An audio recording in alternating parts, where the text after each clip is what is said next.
Come in. Welcome. I'm E.G. Marshall. There comes an hour of sadness with the setting of the sun. Not for the sins committed, but for things I have not done. Yes, what we have done we can undo, perhaps. There is repentance, reparation, reform, a lesson to be learned. But the act that was never performed, especially the act of goodness, is gone forever. And there is an empty space in the universe. Mr. Larson, you know and I know that you killed William Randall. That's a lie. Sooner or later, you'll confess. Lieutenant, I'll sue you for false arrest. Oh, I can't arrest you. I have no proof. And you never will. But I'll arrest you. Do you know when? On the day you ask me to. The day You must be crazy. You'll ask me to arrest you. You'll beg me. Give me no peace. Until I finally consent to take you into custody.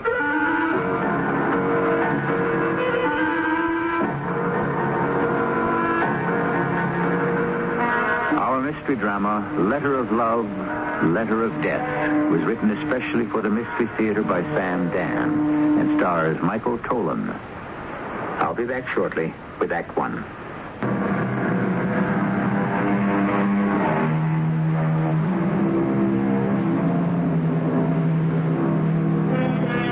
What was that poem about the rose that turned its face to the sun each day with love and adoration? The rose that lived only for the light and warmth in the smile of the sun. And, of course, the sun was completely unaware of the worshipping rose. Didn't even know it existed, and most likely wouldn't care. By this time, you probably begin to get an idea of what our story will be about. And you're right. Homicide, Lieutenant Leone. Hello? Are you calling the police? Yes? Did you ask for the homicide division? Yes. What can I do for you? Mr. William K. Randall, the late Mr. Randall, the theatrical producer who was murdered? Yes? I know who did it. You do? Yes. Go to 987 East 83rd, apartment 1B. The lady's name is Taylor. Miss Sarah Jean Taylor. 987 East 83rd, Sarah Jean Taylor. Have I got that right? Hello? Hello?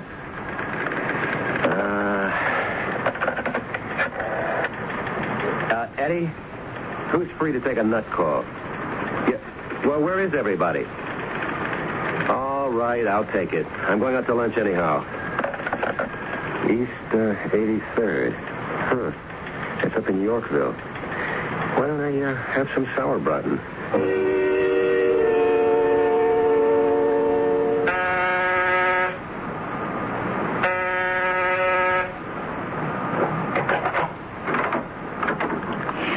Yes?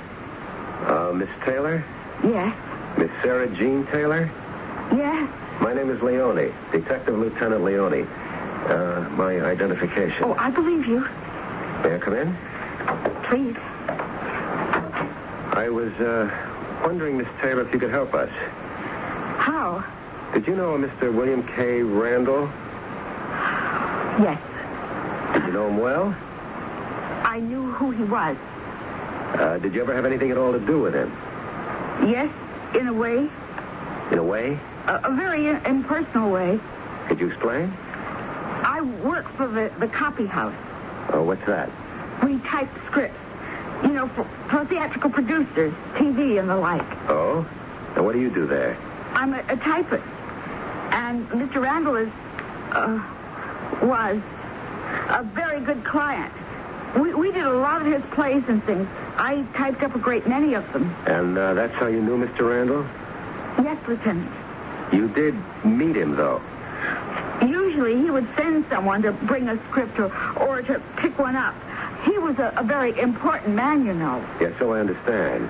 Sometimes, though, if there was no one to send or if he was in a hurry or one thing or another, he'd stop by himself. Maybe something had to be corrected. Then I'd have to come in from the back room, and he'd tell me about it. That would be the only time you'd ever see him? Yes. And the only time you'd ever speak to him? Yes. And you'd never talk about anything except the business of typing one of his manuscripts? Yes, that's right. Never any personal conversation? Oh, why would there be any personal conversation? Well, he might say good morning, good afternoon, depending on the time of day. Did he know your name? He might have. When he'd come in, whoever was up front would say, Sarah Jean worked on that. I'll call her. Oh, then he did know your name was Sarah Jean. Well, he was so busy and important, my name probably meant nothing to him. Why should he remember it? Would you say that he was aware of you as a person? I'm not sure. How long had he been coming in there and having these encounters with you? Perhaps 10 years. And in 10 years, you don't think you made any visual impact on his consciousness? No, not really. The William K. Randalls, they live in a faraway world of their very own. And if you're not in it or of it, you really don't exist for them. Miss Taylor, is it possible that Mr. Randall might have done you an injury? How could he have injured me? Huh. Do you have any personal enemies? No. You sure? Lieutenant, I'm not important enough to have enemies. Is there anyone who dislikes you? No. Are you sure? Lieutenant, I don't know very many people. And the ones that I do know, I don't know very well. Well, can you think of anyone, anywhere, who could have a grudge against you for any reason? No. And there isn't anything you can tell me about Mr. Randall? Nothing at all. She was, what, 40, 35, 50? She was one of those women who could be called nondescript. You see him and you don't see him. You don't notice anything about him. Maybe because there's nothing to notice.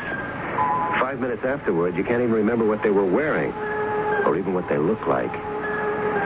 Well, I had my sauerbraten, so the trip uptown was worthwhile after all. Where are we on this Randall thing, Leone? It's wide open, Inspector. Any suspects? Sure, pick up the phone book. I understand a great many people didn't like him. Who's your leading candidate, if any? Edward Larson, the playwright. Why? Randall was supposed to produce Larson's play. Actually, the thing was going into rehearsal, and Randall called it off. Why? Who knows why? It's a flaky business at best. Anyway, Larson was all cut up about it. And for that, he'd kill Randall? He said he'd do it, in front of witnesses. Larson had been slipping badly, I understand. A couple of flops, a little bit of a drinking problem. He needed this play. Well, what have you got on him? He doesn't have an alibi for the time of the murder. Well, I don't have an alibi either. Now, of course, there's another thing. Randall was stabbed with a knife, actually a letter opener on his desk. There are prints on it. Whose? We don't know. Not Larson's. Not Jenny Daly's. Well, who's she? The actress Randall threw over. She was very cut up about it. But who do the prints belong to? We don't know. Have you run the print? Not a rumble anywhere. But still, I lean toward this guy, this Edward Larson. I know he did it. And left somebody else's fingerprints on the murder weapon? Yeah, I admit it's a problem. You don't have anyone else? All the nuts are off and running on this one. I got a tip this morning on the phone about a Miss Sarah Jean Taylor. Oh, who's she? A mousy little dame. She works as a script typist. Well, what connection would she have with Randall? The company she works for types his manuscripts. Anything there? No, I don't see how. So why should anybody try to set her up? Might have been a gag. Oh, yeah? Yeah, somebody at the office figured to get her all excited. She does lead a dull existence. Now, I still like my boy, Edward Larson. The fact is, the killer is the one with the fingerprints on the knife. And that is not Edward Larson. The average person lives in what the psychiatrists call the emotional mind, or something like that. He goes through life on hunches, guesses, things like that. You think cops are different? They try to be, but they're the same as anyone else. Oh, it's you. Good morning, Mr. Larson. Detective Leone, is it? Yes. Mind if I come in? What are we doing? The remake of Crime and Punishment? I beg your pardon? Dostoevsky's novel. Although I wouldn't expect a police detective to have read it. I read it, Mr. Larson. And you're following it. You believe I killed Bill Randall. You intend to keep after me till I confess. Well, I didn't do it. I didn't say you did. And why do you keep hounding me? I'm not hounding you. I only want to ask you some questions. Haven't you asked me enough questions? You did threaten to kill Mr. Randall if he canceled your production. Well, people say things in extreme anger. Why did he decide to cancel your play? Because he was an evil, vicious, vindictive man. Why did he agree to put it on in the first place? To tantalize me. To lead me on. So he could set me up for the fall. The night he was killed, where were you? I don't know. At 8 p.m., where were you? I don't remember where I was. Oh, yeah. Yeah, I do. I was out walking. Who saw you? No one? Which means you have no alibi. If I'd known I'd needed one, I'd have made sure to have had one. At 4 p.m., you went to Frank's. That's a bar on the west side. I don't deny it. You were drinking pretty heavily. I had good reason. Frank himself says you were starting to say some violent things. Well, that's probably true. You said you were going to murder Randall, a swine who didn't deserve to live. He didn't deserve to live. No dispute there. And along about 7:30, you stormed out of there. It was a pouring rain, but that didn't stop you. I wanted to be washed clean. And I walked and I walked. I don't know where, I don't know for how long, but... That's your story. That's what happened. I think something else happened. I think you walked and walked and got angrier and angrier. And you passed by Randall's place. And you went up to see him. And one thing led to another, and you picked up that letter opener on his desk and killed him. That happened at 8 p.m. That's a lie. It's the truth. That's the time of his death. Then why don't you arrest me? I have no proof. But I will arrest you. Do you know when? On the day you ask me to. I think you're crazy. Why would I ask you to arrest me? Several reasons. Take your pick. First, you're not really a killer. All right, then how could I have killed Bill Randall? Killing isn't a habit with you. It isn't your style. It's just something you did for the first time in your life. Under a pressure that broke you, that's all. You'll probably never kill again. Your conscience won't let you rest. Oh, my conscience is clear. Besides, you're vain. This killing is yours. It belongs to you. You won't let anyone else take credit for it. Lieutenant, if you don't leave here this minute, I'll call my attorney. I'm on my way out. I'll just place my card down here on this table. Don't bother. No, you better have my number handy in case you wake up in the middle of the night and decide to call me. Lieutenant, I warn you. No, I shouldn't have said in case you wake up in the middle of the night. The fact is, you'll be up. You're not getting much sleep lately. Are you? Probably not. But then again, who knows? We like to think that guilt lies heavy and destroys repose. The fact is, many of history's greatest villains got their full, refreshing 8 hours a night. And besides, how do we know Edward Larson is really guilty? All that Lieutenant Leone has is a hunch. It's true he's a cop. But does that automatically make him right? We need Act 2.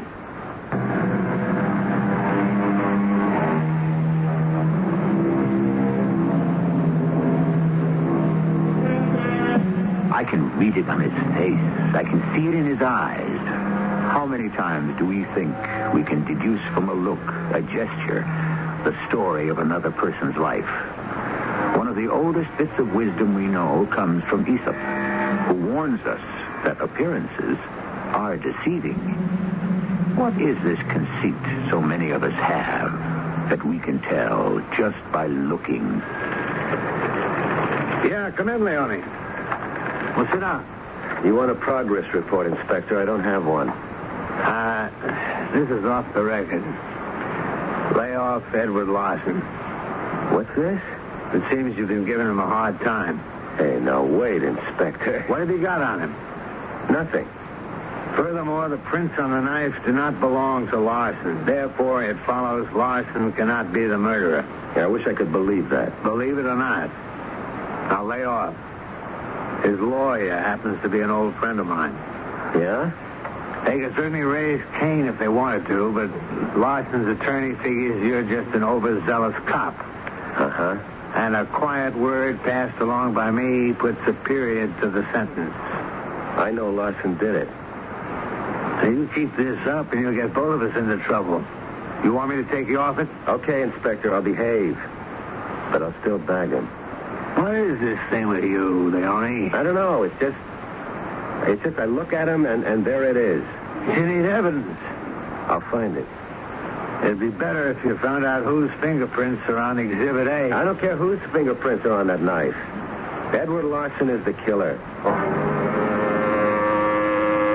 I was beginning to scare myself. What was it? Why was I so sure? All I had to do was keep this up, and like the inspector warned, I could get myself into plenty of trouble. What was I looking for? If Larson's fingerprints weren't on the knife, why was I still positive he was the killer? I just couldn't let go. I'm sorry to bother you again, Mr. Calder. Oh, that's no bother at all, Lieutenant. You were William Randall's associate producer? Yes, we'd worked together for many years. What kind of man was he? Oh, difficult. However, he knew what he wanted. Irritating, but he was always right. I would say he was a man of integrity.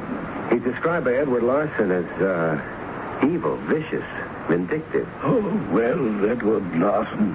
What does that mean? Larson was, I should say, is finished as a writer. Well, actually, he finished himself. It was the booze. No one would produce his plays anymore. Mr. Randall did, or at least agreed to. Oh, yes, but that was... Larson insists that Randall did it to tantalize him, to lead him on. Lieutenant, I think we can safely disregard anything Edward Larson says. I'm convinced that he killed Randall. Well, that is, I was. But not anymore? I gathered from the press that the fingerprints on the murder weapon are not Larson's. It's not known whose they are. Why did Randall agree to produce Larson's play in the first place? Oh, Randall saw or thought he saw something in it. After a while, he even made me see it. Then it was a good play. It had the makings of a good play, which means it needed work, some major rewriting. I told Randall that Larson simply was incapable of doing the rewrites. But Randall didn't agree. Well, he said, let's give him a chance. It's the last one he'll ever have. Who knows? It might be an opportunity to salvage him. I didn't believe that. Why not? Because I know Larson doesn't have it anymore. Whatever his gift is, or was, is gone. And you could see that in his play. We'd all agree a scene needed tightening or a character required development, and then when Larson brought in the new draft, it was worse than before, worse.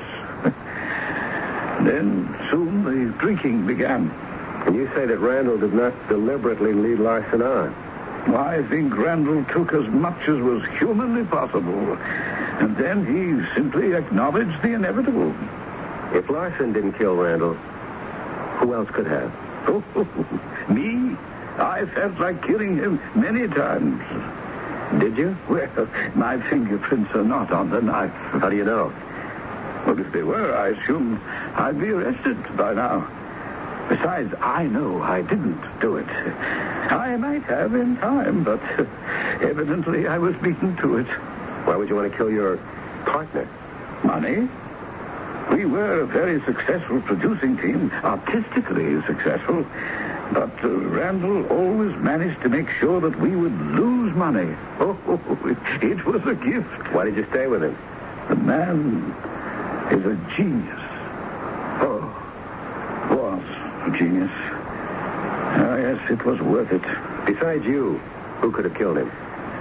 Well, time is of the essence, so let's stay with prime candidates.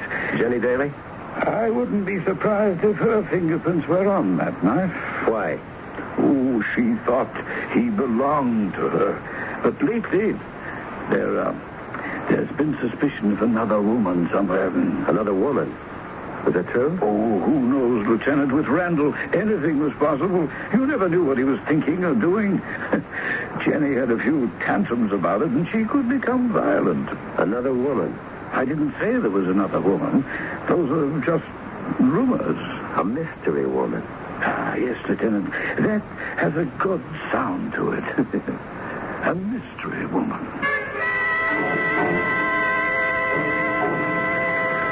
What's this about a mystery woman? They think Randall was tied up with some mysterious dame.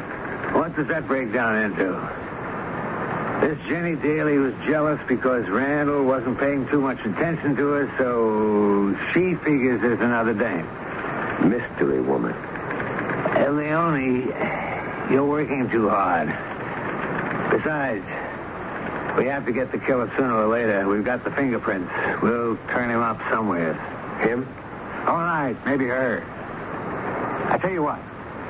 I'll take you out to lunch. No, I have to lose weight. Oh, me too. Well, let's start tomorrow. What's today? Tuesday. The big special at Schmidt's is a sauerbraten. Oh, I don't know it. Come on. We'll shoot up to Yorkville. Hey, wait a minute. Mystery woman. That woman. What woman? I got a tip on the phone. This dame up in Yorkville sounded like a nut call. His voice said, Sarah Jean Taylor killed Randall. I told you about her.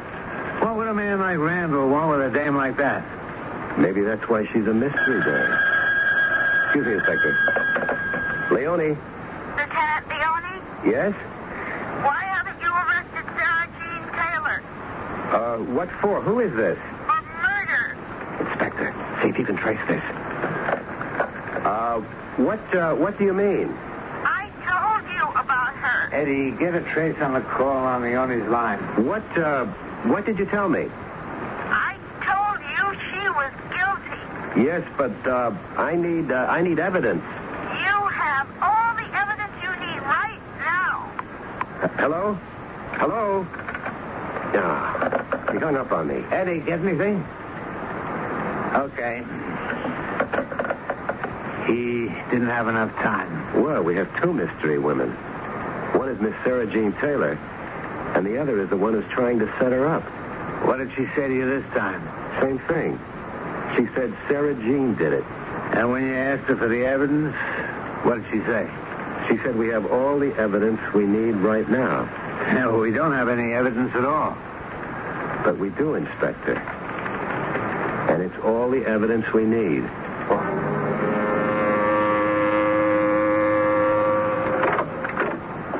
Good morning, Miss Taylor. Oh, it's the detective. May I come in? Please. Miss Taylor, I must ask you to come down to police headquarters. Why? I haven't done anything. No, nobody says you did. Well, then why am I being arrested? You're not being arrested. Then why must I go? We'd like to ask you some questions. Oh, well, you've already asked me some questions. Well, we have to ask some more. Well, then ask them here. Look, Miss Taylor, I'm asking you to cooperate. However, if you refuse, I can return with a warrant. A warrant? Then I am being arrested. No, please, Miss Taylor. A certain matter has to be cleared up. What certain matter? We can only attend to that at headquarters. But I'm innocent. I didn't do it. You didn't do what, Miss Taylor? I didn't do anything. I never did anything in my life. I just sit behind a typewriter. I never did anything to anybody. What do you want with me? Most probably nothing. Well, whatever I'm supposed to have done, I'm innocent. And all we want to do is give you a chance to prove it. I don't have to prove anything. If you accuse me of a crime, you must prove it. Nobody's accused you yet. I'm just asking you to come down to headquarters. Where is she? In my office. She's guilty or she isn't. It's that simple. And now we find out. Yes? Okay, Eddie, thanks. Clear as a bell. As if they're engraved in marble. Those are her prints on the knife. They are? Eddie downstairs says he's never seen such sharp, bold prints. We've got her. It's your color, and you get all the credit. Yeah. And it just fell into your lap, too. Well, Makes up for all the tough ones. Let's book her.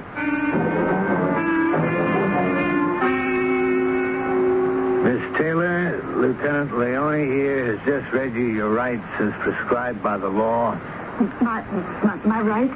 You care to make a statement? Well, what can I say? That I'm sorry. Sorry I killed him. But I'm not. Sorry I was caught. But I'm not. Not really. I couldn't live with this for the rest of my life. Lieutenant, I'm sorry I was so sharp with you back at my apartment. That's all right. You seem to be a very pleasant sort of man. Why are you on the police force? We have many pleasant men on the police force. Jerry, would you deliver Miss Taylor here to a matron? Do you mind going with this officer, Miss Taylor? Oh, no. Not at all. I would have confessed, I suppose, in the long run. Goodbye, gentlemen.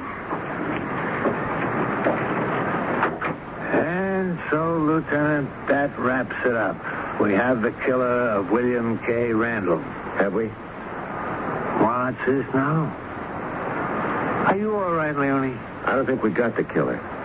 Leone, her fingerprints are on the knife. She admits it. And this bears out your theory of a mystery woman. What are you doing? I don't care about her fingerprints. I wouldn't believe her on a stack of Bibles. And who says we have a theory of a mystery woman? Leone, I'm going to humor you for about 10 seconds. Now, you say she didn't do it. Who did? Who? Edward Larson. Who else?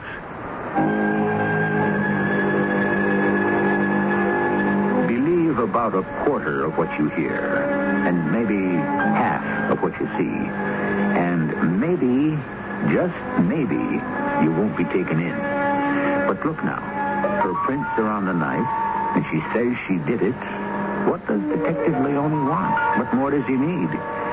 Well, he's only got one more act in which to get it, and that's in just a few minutes. Discovered.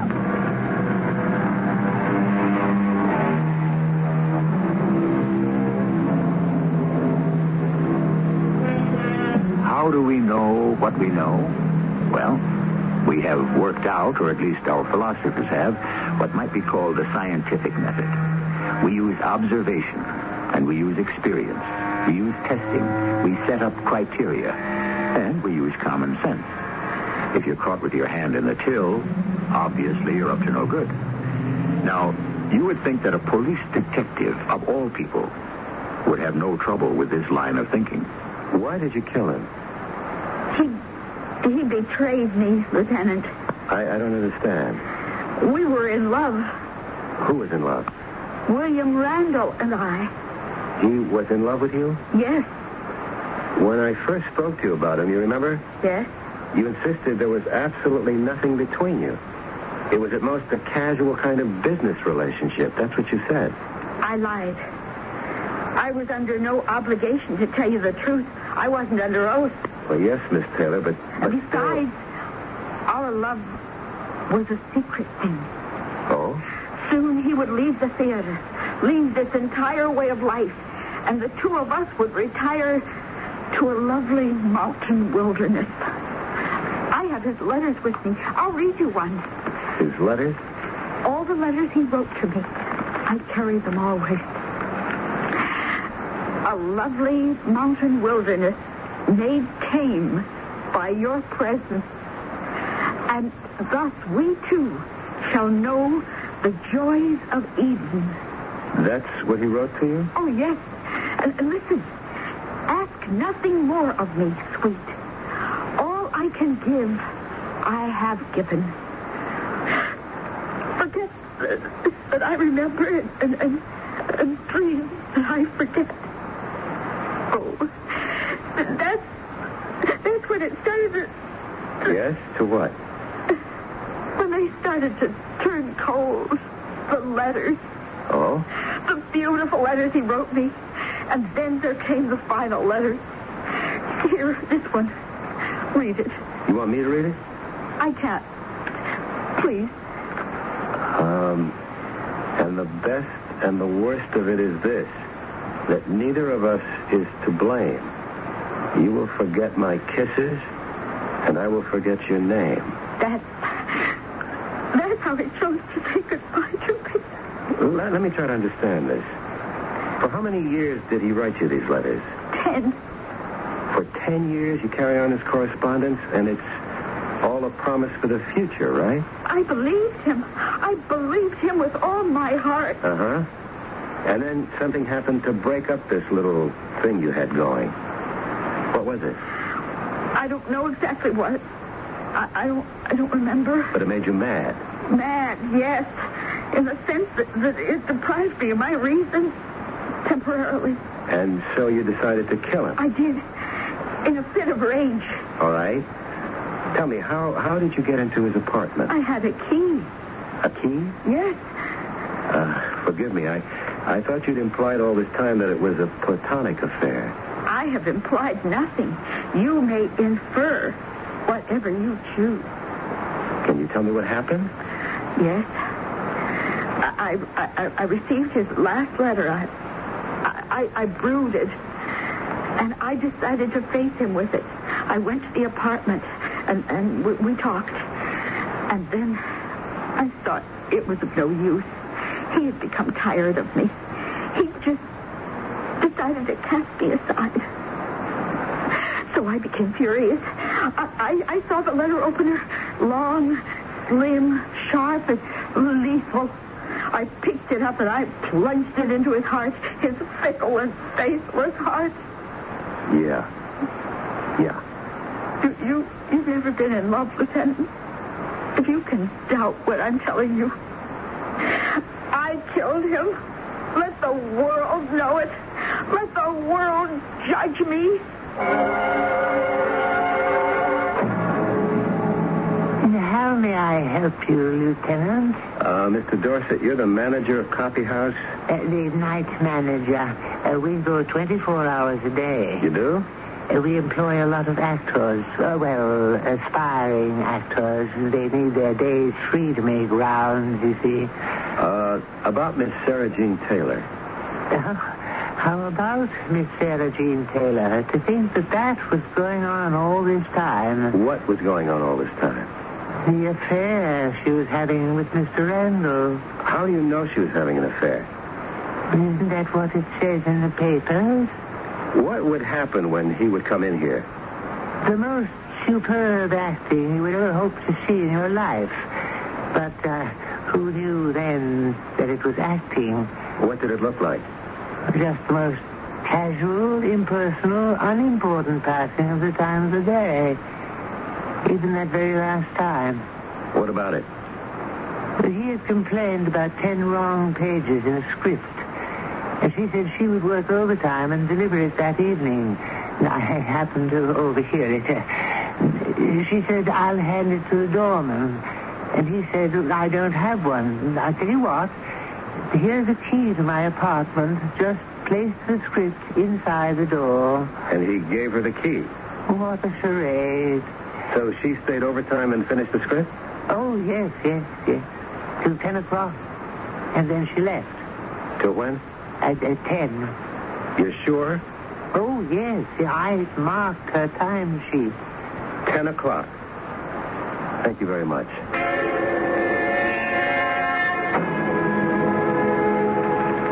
So, 10 o'clock. What about her? If she left at 10 to deliver the script, she could not have killed Randall. Why not? Coroner says he was killed at around 8. Well, an hour or two leeway in these things isn't unusual. It's not an exact science. I know what happened. So do I. She killed him. No. Well, how did her fingerprints get on the knife? She placed them there. But tell me why. So we would think she killed him. Remember the report from fingerprinting? Jerry said something about sharp, clear, bold lines, perfect prints? Yeah, that's all. Shouldn't there have been other prints on the letter opener, too? Why? You know why. A letter opener, it's in regular use. It's covered with prints. If she picked it up in a fit of anger, she wouldn't leave a unique set of prints. Maybe you could make hers out, but there'd be others, too. Wouldn't there? You don't give up, do you? Oh, look. You got nowhere to go. You got a confession. You got a murder weapon with fingerprints. It's established she went there, and so we can safely say, case closed.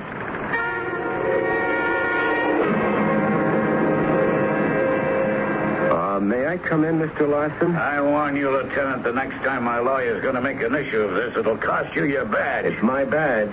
What do you care? What do you want now? I want to tell you a story. Why? Because you're a writer. That is, if you can stop drinking long enough. Now, wait a minute. Come on, I'm doing this to save you. Save me from what? Yourself. You can't write anymore. That's why Randall canceled your play. You couldn't face that terrible truth, so you killed him. All right, I heard enough. I'm calling my lawyer. Why? He can't solve your problem. I can. What are you talking about? I'll give you a theme. Maybe it'll inspire you. Theme? What do you know? Just listen. There's a woman named Sarah Jean Taylor. A shy, timid, self-effacing little woman. Mousy. What made her that way? I don't know. You're the writer. Find the why. Just what are you setting up to Follow this. Think about it. She has nothing. She has nobody. But she works as a typist in a place where they copy plays and stories and novels. So every day she reads about love, romance, adventure. And so she creates a fantasy. She lives it. A handsome, dynamic man walks into her office. Randall. She imagines a love affair with him. Are you listening? Good. And so she pretends he's writing letters to her. Yeah. Of course, she writes them to herself. Sure, of course. She worships him at a distance. He doesn't know. How could he? But this make-believe is real for her. Yeah, certainly. It's the only reality in her life. You're getting there. The letters are filled with things that she's read. Remember, she's read some of the best things in the world. And those phrases find their way into her letters. I know exactly what I would use. Suddenly, one night, she has to go to his house to make a script delivery. And she does. And there he is. Dead. Dead on the floor. Of course. What an opportunity. She couldn't have him in life, so she'll have him in death. He's been murdered. She sees the weapon on the floor. A letter opener. That's right. She wipes it clean and carefully places her own fingerprints on it. And how does she get caught? She disguises her voice, tips off the police, keeps leading them on. Naturally, yeah. Naturally, she wants to be caught. Naturally. And she is. They've got her. Never mind that a stubborn detective sees through it. They've got her nailed. They could send her up for life. Now, I ask you, Mr. Larson, as a dramatist, as a storyteller, is this how it should end? Well, is it? No. Write the story, Mr. Larson. Write it, and you'll save yourself. You'll prove you're a writer once again. It's the only way. Isn't it? Well, can you write it? I can write it. Can you write the true ending? Because without it, you have no story. Yes, Lieutenant. Yeah. I can write it. Mr. Dorset? Hello, Lieutenant. Welcome back to Copy House. Isn't it marvelous the way things worked out? Our Sarah Jean was innocent after all. Yes, she was. Do you suppose I could see her for a minute? Certainly. Just go through that door. Thank you. She didn't kill him. But do you personally think she was having an affair with him? Through this door? Miss Taylor? Oh, it's you, Lieutenant. I just thought I'd drop by. Oh, that's very considerate. Make sure you're getting along okay. Oh, yes. Everything's fine. You don't have to worry anymore. The case is closed. The case? The Randall murder case. Oh. You won't be bothered again. I don't think there'll even be a trial. Larson will spend the rest of his life with psychiatrists. It's been nice meeting you, and I'm happy everything turned out well. Oh, thank you. Goodbye, Lieutenant. And so, my love, my dearest, my very own, now that I have found you, I shall never leave you. Say the words that will make me the happiest of mortal men. Your adoring Lieutenant Leone.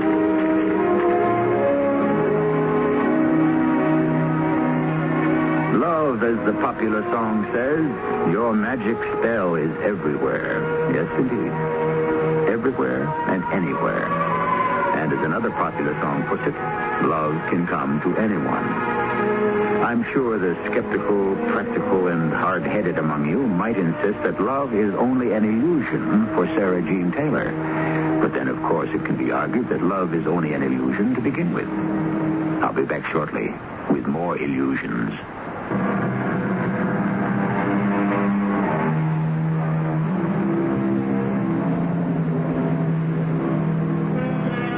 So many people are alone and lonely.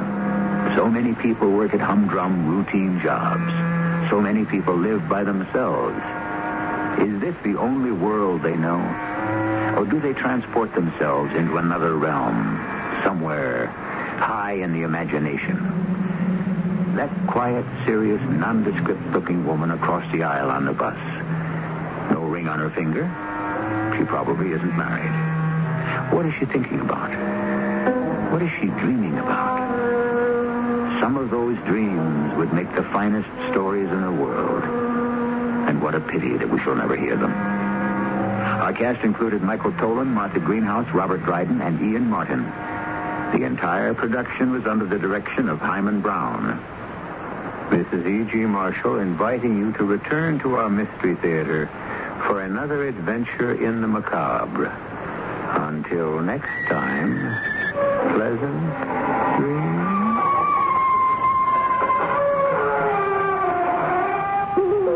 Athletes know what it's like to battle the heat and glare of the summer sun. They also know that the sun can be just as devastating while driving your car. Al Bianchi, assistant coach of the Phoenix Suns, says, shadow screens keep your interior cool. The air conditioner works less, saving you gas and money. Don't let the sun beat you this summer. Buy shadow screens for your car. Shadow Screen Company, 1723 West Camelback Road. MP Transmission at 1405 North Scottsdale Road will perform a transmission tune-up on any car or light truck for only $3.76. That price includes parts and labor. For only $195, their experts will rebuild. You've been listening to the OTR Gold Network. Find more classic radio at otrgold.com.